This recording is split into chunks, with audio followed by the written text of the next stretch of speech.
Welcome to ILTV's Israel Daily. I'm Aaron Porras, and coming up in today's newscast, Prime Minister Netanyahu responds to the lack of a phone call from D.C. in a rare televised interview overnight. Meanwhile, the coronavirus cabinet releasing details on the latest step in the nation's COVID lockdown exit strategy. And finally, the vaccination campaign heard round the world. Global leaders praising Israel as a case study amidst calls for an international pandemic response treaty.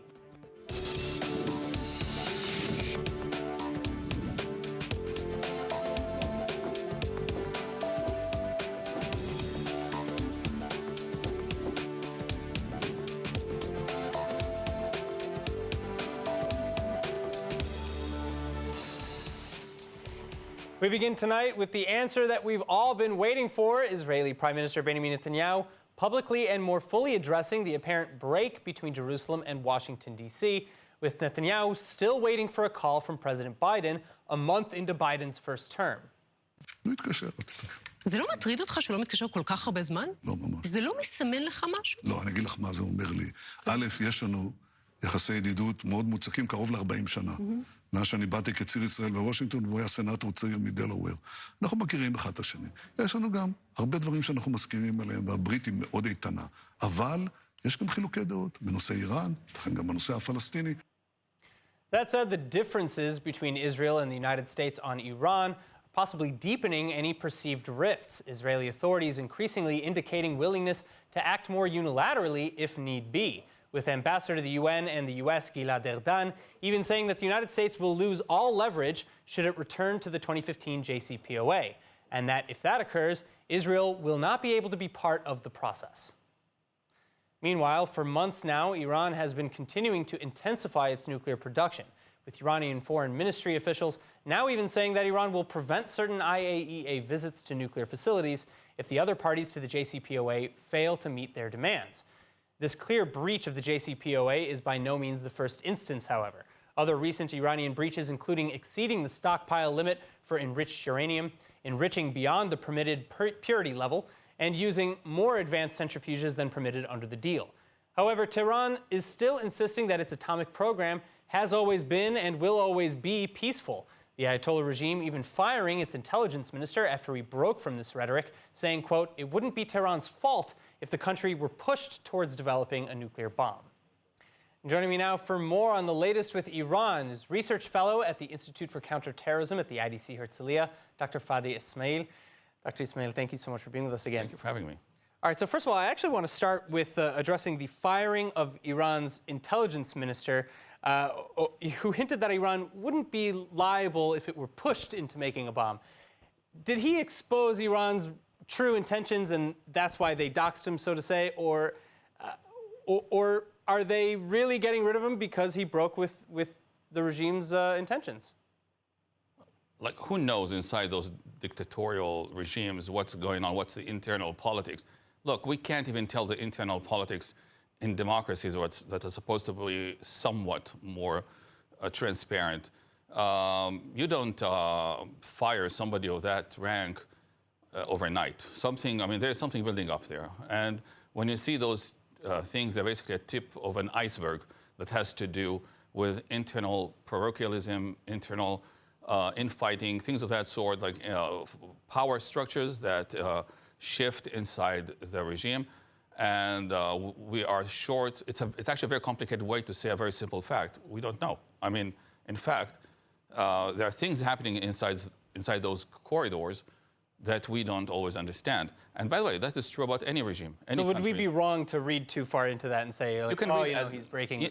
Unless you have a microphone, like I hope they have, is instilled somewhere in a room, in an office, and we've heard the discussions in plural, you wouldn't know until, these intelligence services, go figure. All right, so now let's talk a little bit more concretely. A little bit more, we're still speculating to a degree, but Ambassador Gilad Erdan, Israeli ambassador to the United States in the UN, he recently said that the United States would lose all of its leverage if it rejoined the JCPOA that it left in 2018, and that only crippling sanctions combined with a credible military threat might bring Iran to real negotiations. Do you agree?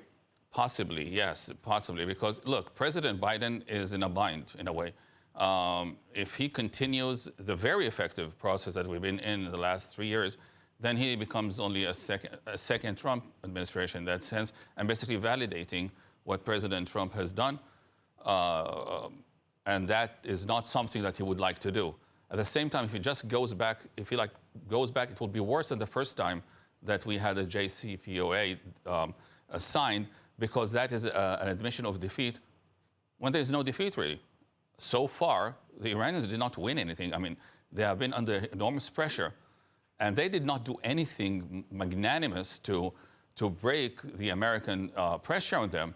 So what are we going to do? Just withdraw all this pressure that was... Well, so Biden, his team is apparently saying, tell Iran that until we won't lift the sanctions until you come back into compliance. But of course, Iran is saying the exact opposite. Which is the Trump position. So we're back to the Trump policies, and that causes problems in terms of obvious troubles in terms of image and the internal policy inside the politics of the Beltway.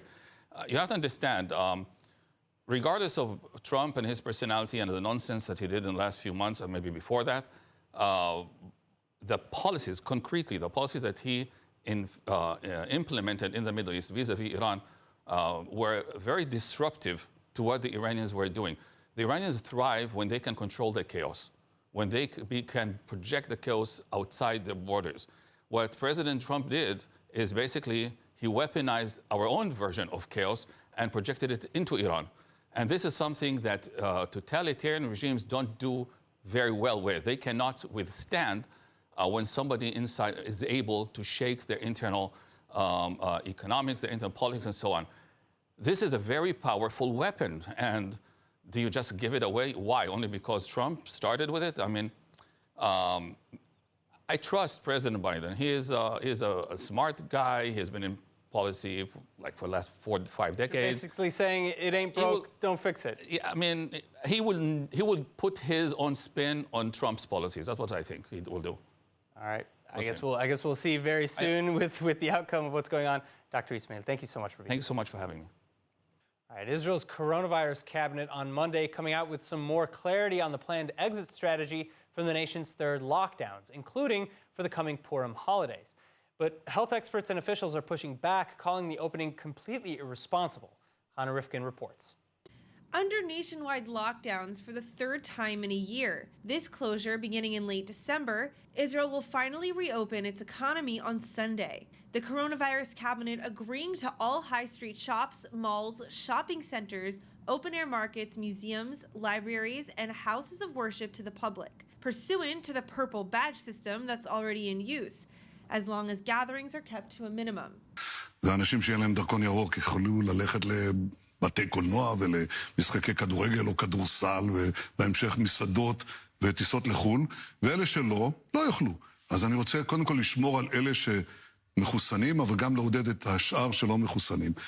Now, aside from museums, libraries, and stores, other new openings this Sunday include classes grades 5, 6, 11, and 12 that will be opened in green and yellow cities, as well as in orange cities with at least a 70% vaccination rate and an educational defense plan. Individuals with both vaccine doses or who have recovered from the virus will also be allowed into gyms, studios, cultural and sporting events, fairs, hotels, houses of worship, and swimming pools under limited capacity. And hotels in the Green Islands on the Dead Sea and in Eilat, should they become green, may also open, including dining rooms. Then on March 7th, if all goes well, additional classroom grades are slated to open too, as well as cafes, small restaurants, and more, as long as clients hold a green badge or passport. The exceptions lie with Purim coming next weekend, where holiday festivities will be restricted to a minimum. Traditional meals are to be limited to the nuclear family alone, while all parades, parties, and gatherings are banned outright. Still, all the new rules and careful considerations aside, health experts are sounding the alarms, calling the decisions to lift lockdown completely irresponsible. COVID czar Professor Nachman Ash telling ministers on Monday that the infection rate will undoubtedly rise and lead to another lockdown, especially with over 5,000 new virus cases diagnosed daily and with 1,000 people in serious condition. Additionally, Ash points out that only a third of the country is vaccinated, as opposed to the over 50% vaccination the government originally planned to be waiting for. The infection rate still at 7.5%. Active infections numbering nearly 55,200, the death toll at 5,423, and over 721,000 recovered. In related news, Israeli health ministry authorities are calling on hospitals to brace for a wave of children infected by coronavirus. This is the UK variant of the virus, which accounts for over 80% of infections in Israel today, is increasingly infecting unvaccinated children, especially as schools continue to reopen. Meanwhile, at least 30 children under age 18 are already hospitalized with coronavirus, including 3 young children in serious condition and a 14-year-old boy in critical condition despite having recovered from COVID once before. And then perhaps worst of all, a fetus dying from COVID-19 for the first time in the country this week after the mother was hospitalized with COVID-19 during her 25th week in pregnancy and was made to undergo a silent birth. While tragic and scary, though, these numbers aren't all that unexpected. Most of the 50-plus age group has already now been vaccinated, and already the vast majority of new infections are being reported among the under 40 age group. And now we're over a year into the coronavirus pandemic, and if there's one thing that the world is learning the hard way, it's that a new global framework for dealing with infectious diseases must be drafted, especially as the spread of the disease the spread of a disease just as deadly or deadlier is a matter of time away. And the world seems to be looking at Israel now for many of the answers. British Prime Minister Boris Johnson on Monday pushing for world powers to come together on a global pandemic treaty. This in order to ensure the transparency necessary to better understand the current COVID-19 pandemic and to hopefully prevent the next zoonotic crisis. Alistair, I think what the world needs to see is a general agreement on how we track data surrounding zoonotic pandemics. We want zoonotic research hubs around the world, and we want a general agreement on transparency. But meanwhile, Israel's already working with global partners to bring the pandemic to an end, and world leaders are taking note. The UK's chief medical officer, Chris Whitty, for one, looking to Israel as a case study for guiding virus policy. Likewise, international media outlets are praising Israel's outcomes, such as reducing infections among the vaccinated to well below 1%. The BBC and CNN, among others, for example, writing that the Israeli campaign shows that the vaccines are performing just as well in larger populations as they did in clinical trials. Israel leading the world for vaccinations per capita, having already given nearly 4 million people one of the 2 vaccine doses and nearly 2.6 million people both. Additionally, Israel's been towards the front in developing treatments and other virus-related advancements in partnership with other nations. For example, the new cooperation between Greek and Israeli hospitals in testing a new treatment for those already infected with COVID-19. And similarly, Prime Minister Netanyahu announcing partnerships with Colombia, the UAE, the United States, the Netherlands, and more, including most recently pending negotiations to build 2 vaccine production plants in Israel for Moderna and Pfizer. The plan being to turn Israel into a global vaccine manufacturing center for the world. For more breaking news from Israel, make sure to join us on Telegram at ILTV Israel News 24/7. Now, in other news, while much of the country is celebrating the coming lifting of COVID lockdown restrictions, infighting among coalition members is adding to speculations that decisions are more to do with politics than they are to do with the health of the nation. Defense Minister Benny Gantz accusing Prime Minister Benjamin Netanyahu of buying votes with cash handouts and eased closures ahead of the March elections. But of course, Netanyahu is rejecting allegations as the cabinet ministers are compromised on lifting at least some restrictions after the latest 6 weeks of closures. In any case, handling of the coronavirus is remaining a top issue for voters, with Netanyahu's Likud party losing more seats in the latest polls on Israeli Hebrew media.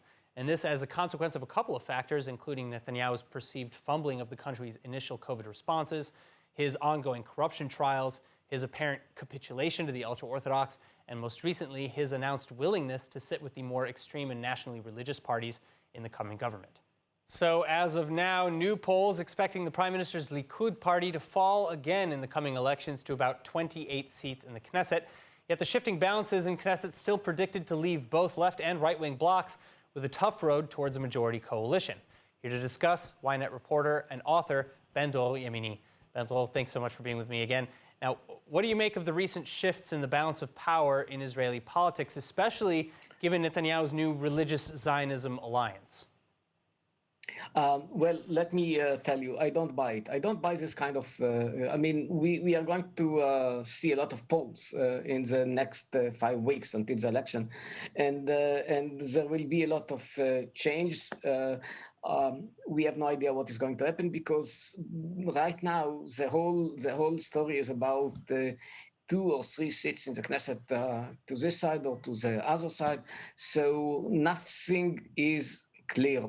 So we cannot, I don't think we can analyze the whole situation based on the last evening poll. We just have to wait and see. Right now, it looks like if we might have 5th election, unfortunately, because nothing is clear cut and we don't have a majority to any bloc.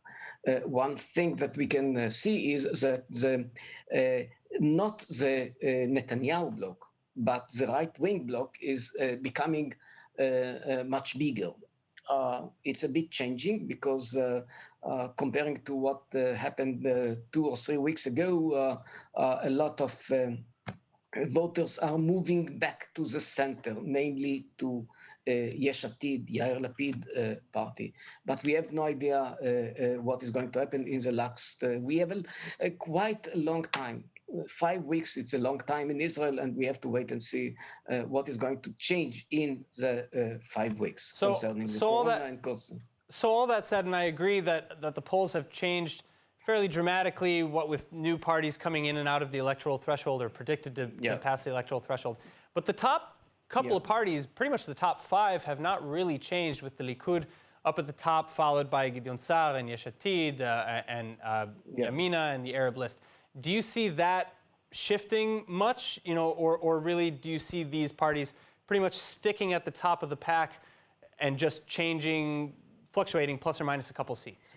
The big change right now is that the initial enthusiasm about the new hope Gideon Sa'ar party it is shifting. I mean, he is receiving less and less voters according to the polls. When will it stop? We have no idea. Right now, it's something like 14 or 13. Maybe next poll today or tomorrow it will be 12. I have no idea. This is something which is changing,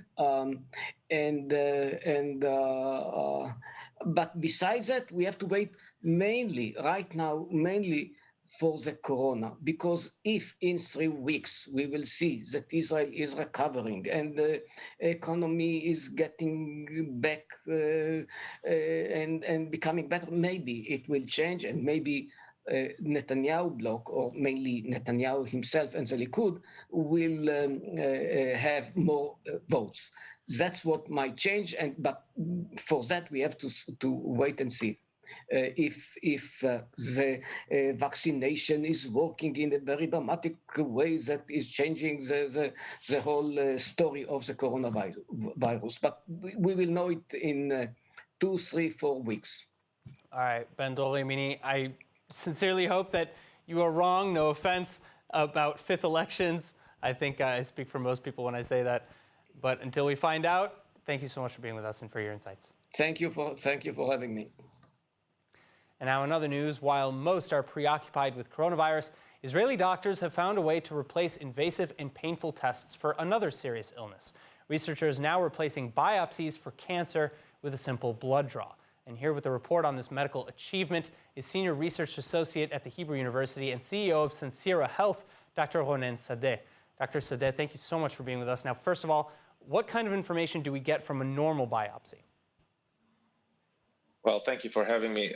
Well, when we know about a disease that happens in our body and we can see it, then we can take a biopsy. And from the biopsy, we can learn a lot. We can learn about the damage to the cells. We can do genomics on it. We can stain it for different antibodies and understand what exactly is the problem with the tissue. Is it cancer? Is it inflammation? And so on and so forth. And oftentimes, this is a very painful process and a very dangerous process for the patient. So it really means that in many occasions, we can only take a biopsy once, and we cannot really go and repeat this process because it's just simply impossible. So you and your team developed this new alternative to biopsies. How does it work? What do you get from it? And can you perform that more than once? Oh yeah, absolutely. So what we are doing is we're looking at DNAs that is reaching the blood. So when cells die in our body, especially when something goes wrong, they shed some of their DNA into the blood.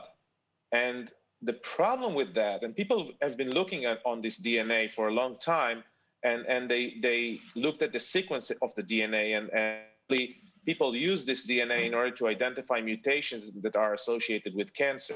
But the problem with just looking at the DNA sequence is that the DNA sequence in all our cells is the same. So there's no difference in the DNA sequence between a brain cell and a liver cell, for example. However, we are not looking just at the DNA itself. We are looking at the DNA and some very important information that is associated with the DNA that has to do with the packaging of the DNA into the cell nucleus.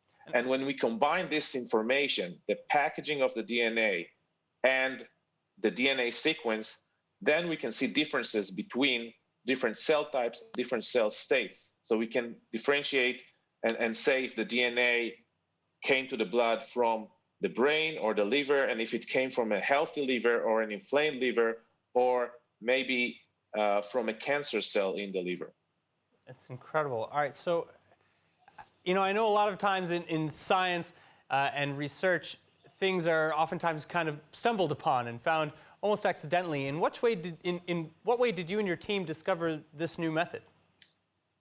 Yeah, so we've been working in a lab for a long time on a field that is called epigenetics. And actually, epigenetics is trying to understand how the genome works. So why is a liver cell different from a brain cell? They have the same DNA. How come they're so different? And the secret behind it is that there is a code that is written on the proteins that are associated with the DNA, and the cells can use this code in order to actually use certain parts of the genome, but ignore other parts. One day we wanted to think about ideas that are outside the box, and to see what we can do with all this information that we learned. And we thought, well, maybe the DNA in the blood actually preserve this epigenetic information. Maybe we can do something in it. And this is how it started. The rest is history, as they say. All right, well, this is an incredible discovery. I'm so excited to hear about it, and I can't wait to see the future of this. Dr. Ronen Sadeh, thank you so much for being with us. Thank you so much. And now let's take a look at the weather forecast. A change in the weather is expected. Northern and central Israel expecting rain starting tonight and continuing into tomorrow. Also snow in Jerusalem. How exciting! Temperatures beginning their cool down early this evening with lows dropping to 42 degrees Fahrenheit or 5 degrees Celsius. Then, of course, moving on to tomorrow, the cold front continuing as temperatures are staying low with highs averaging just 49 degrees Fahrenheit or 9 degrees Celsius. And before we go, let's, of course, take a look at what's going viral in Israel.